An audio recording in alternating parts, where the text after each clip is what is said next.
ಮೂರನೇ ಅವಧಿಗೆ ನರೇಂದ್ರ ಮೋದಿಯವರು ಪ್ರಧಾನಿಯಾಗಿದ್ದಾರೆ. ಇತಿಹಾಸದಲ್ಲೇ ಮೊದಲ ಬಾರಿಗೆ ಮೂರನೇ ಬಾರಿ ಪಿಎಂ ಆಗಿದ್ದು, ಇದು ನಮಗೆ ಶಕ್ತಿ ತಂದುಕೊಟ್ಟಿದೆ. ನಿಮ್ಮೆಲ್ಲರ ಸಹಕಾರದಿಂದ ಗೆಲ್ಲಿಸಿಕೊಟ್ಟಿದ್ದೀರಿ. ಮುಂದಿನ ಚುನಾವಣೆಗಳಲ್ಲಿ ಜಿಲ್ಲೆಯ 6 ವಿಧಾನಸಭಾ ಕ್ಷೇತ್ರಗಳಲ್ಲಿ ಗೆಲ್ಲಿಸುವ ಸಂಘಟನೆ ಕಟ್ಟಬೇಕು ಎಂದು ಸಂಸದ ಡಾಕ್ಟರ್ ಕೆ ಸುಧಾಕರ್ ಮುಖಂಡರಿಗೆ ಕರೆ ನೀಡಿದರು. ಚಿಕ್ಕಬಳ್ಳಾಪುರ ನಗರದ ಬಿಬಿ ರಸ್ತೆಯ ಒಕ್ಕಲಿಗರ ಕಲ್ಯಾಣ ಮಂಟಪದಲ್ಲಿ ಬಿಜೆಪಿ ಜಿಲ್ಲಾ ಕಾರ್ಯಕಾರಿಣಿ ಸಭೆ ನಡೆಸಲಾಯಿತು. ರಾಜ್ಯ ಕಾರ್ಯಾಧ್ಯಕ್ಷ ತಮ್ಮೇಶ್ ಗೌಡ ವೀಕ್ಷಕರಾಗಿ ಆಗಮಿಸಿದ್ದ ಸಭೆಯಲ್ಲಿ ಸಂಸದ ಡಾಕ್ಟರ್ ಕೆ ಸುಧಾಕರ್ ಅವರು ಮಾತನಾಡಿದರು. ಲೋಕಸಭಾ ಚುನಾವಣೆ ನಂತರ ಪಾರಂಪರಿಕವಾಗಿ ಎಲ್ಲ ಕಡೆ ನಮ್ಮ ಬಲ ವೃದ್ಧಿಯಾಗಿದೆ.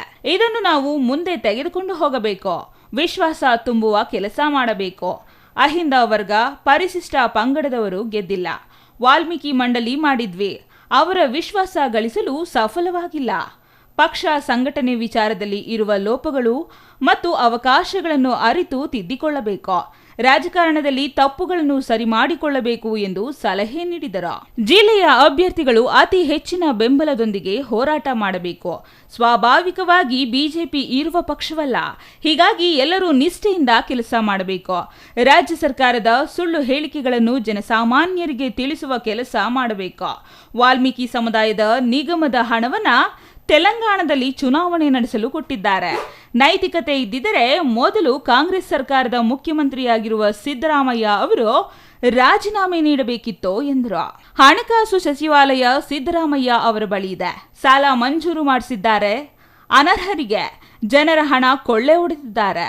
ರೈತರಿಗೆ ಪ್ರೋತ್ಸಾಹ ಧನವನ್ನು ಕೊಟ್ಟಿಲ್ಲ. ಇವೆಲ್ಲವನ್ನು ಜನರಿಗೆ ತಿಳಿಸಬೇಕು.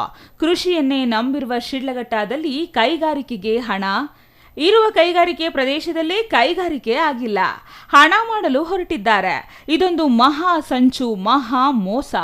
ಶಿಡ್ಲಘಟ್ಟ ವ್ಯಾಪ್ತಿಯಲ್ಲಿ ಹೋರಾಟ ನಡೆಸಬೇಕು. ಶಿಡ್ಲಘಟ್ಟ ಶಾಸಕರು ಬರಲಿಲ್ಲ. ಜನರಿಗೆ ತಪ್ಪು ಸಂದೇಶ ರವಾನೆ ಆಗೋದು ಬೇಡ. ವ್ಯವಸ್ಥೆಯಲ್ಲಿ ಇದ್ದಾಗ ಕೈ ಜೋಡಿಸಬೇಕು. ಪ್ರಬಲ ಮಾಡಬೇಕಾದರೆ ಸಾಮಾನ್ಯ ಕೃಷಿ ಸಾಕಾಗಲ್ಲ. 3 ಜಿಲ್ಲೆಗಳಲ್ಲಿ ಪಕ್ಷ ಸಂಘಟನೆ ಕಟ್ಟುವವರನ್ನು ನೇಮಿಸಬೇಕು ಎಂದು ಸಲಹೆ ನೀಡಿದರು. ಪಕ್ಷದ ಕೆಲಸ ಮಾಡಲು ತಯಾರಿ ಮಾಡುವವರು ಮಾತ್ರ ಪಕ್ಷದ ಸಂಘಟನೆಯಲ್ಲಿ ಇರಲಿ. ವಿಸಿಟಿಂಗ್ ಕಾರ್ಡ್ ಬೇಕಾದವರಿಗೆ ಅವಶ್ಯಕತೆ ಇಲ್ಲ. ಇಲ್ಲಿ ಬೆಳೆಯಲು ಅವಕಾಶವಿದೆ.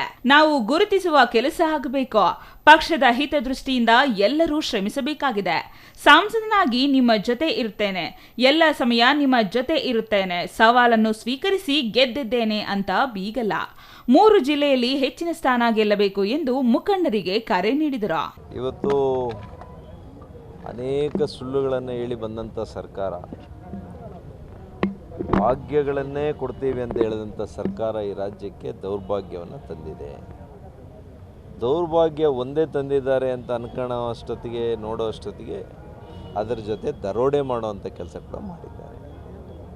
ಇದು ಒಂದು ದರೋಡೆ ಮಾಡ್ತಾ ಇರ್ತಕ್ಕಂಥ ಸರ್ಕಾರ. ಯಾರಾದರೂ ನಮ್ಮ ಇತಿಹಾಸದಲ್ಲಿ ಒಂದು ಸರ್ಕಾರದ ಬೊಕ್ಕಸದ ಹಣದಲ್ಲಿ ನೇರವಾಗಿ, ಅದು ಏನು ರಾಷ್ಟ್ರೀಕೃತ ಬ್ಯಾಂಕ್ಗಳಿಂದ ಮದ್ಯ ಖರೀದಿ ಮಾಡಲಿಕ್ಕೆ, ಅದೇನೋ ಲಂಬೋರ್ಗಿನಿ ಕಾರನ್ನು ಖರೀದಿ ಮಾಡಲಿಕ್ಕೆ, ತೆಲಂಗಾಣ ಚುನಾವಣೆಯನ್ನು ಎದುರಿಸಲಿಕ್ಕೆ, ಹಣ ಹಂಚಿಕೆ ಮಾಡಲಿಕ್ಕೆ ಹಣ ಹೋಗಿರೋಂಥದ್ದು, ಅದು ಕೂಡ ಅತ್ಯಂತ ಬಲಹೀನ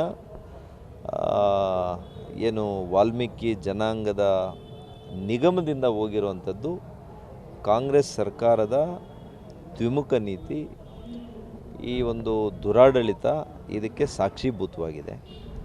ಹಾಗಾಗಿ ನೈತಿಕ ಹೊಣೆಯನ್ನು ಹೊತ್ತು ಇವತ್ತು ಇಡೀ ಸರ್ಕಾರವೇ ಇವತ್ತು ರಾಜೀನಾಮೆ ಮಾಡೋವಂಥ ಪರಿಸ್ಥಿತಿ ಬಂದಿದೆ. ಇವತ್ತು ಏನು ಕಾಂಪೌಂಡ್ ಆಗ್ತೀವಿ, ಆ ಕಾಂಪೌಂಡೇ ಬೇಲಿಯೇ ಹೊಲ ಮೇಯ್ದಂಗೆ ಆಗಿದೆ ಇವತ್ತು ಈ ಸರ್ಕಾರದ ಒಂದು ಕೆಲಸ. ಹಾಗಾಗಿ ನೈತಿಕತೆ ಇನ್ನೂ ಕೂಡ ಉಳಿದಿದ್ರೆ ಅವರು ರಾಜೀನಾಮೆ ಕೊಡುವಂಥದ್ದು ಒಳ್ಳೆಯದಾಗ್ತದೆ. ಪಕ್ಷದ ಮಾತುಗಳು ಮಾತಾಡೋದಿಲ್ಲ. ಈ ಸರ್ಕಾರಕ್ಕೆ ನೈತಿಕತೆ ಇದೆಯಾ ಇಲ್ವಾ ಅಂತ ಅವರು ಉತ್ತರ ಕೊಡಲಿ ಸಾಕು. ಸಭೆಯಲ್ಲಿ ರಾಜ್ಯ ಕಾರ್ಯದರ್ಶಿ ತಮ್ಮೇಶ್ ಗೌಡ ವೀಕ್ಷಕರಾಗಿ ಆಗಮಿಸಿದ್ದು, ಅವರು ಮಾತನಾಡಿ, ಲಾಟರಿಯಲ್ಲಿ ಗೆದ್ದ ಪ್ರದೀಪ್ ಈಶ್ವರ್ ಬುಜ್ಜಿ ಯವಡ್ರ ಮಮಲ್ ನಾಪೇದಿ ಎಂದವನ ವರ್ಚಸ್ಸು ಕುಂದಿದೆ. ಮುಂದಿನ ಚುನಾವಣೆಗಳಲ್ಲಿ ನಮ್ಮ ಪಕ್ಷದ ಗೆಲುವಿಗೆ ಬೂತ್ ಮಟ್ಟದಲ್ಲಿ ಸಂಘಟನೆಗೆ ಮುಖಂಡರು ಒತ್ತು ನೀಡಬೇಕು. ಯುವಕರ ಪಡೆ ನಿರ್ಮಾಣವಾಗಬೇಕು ಎಂದರು.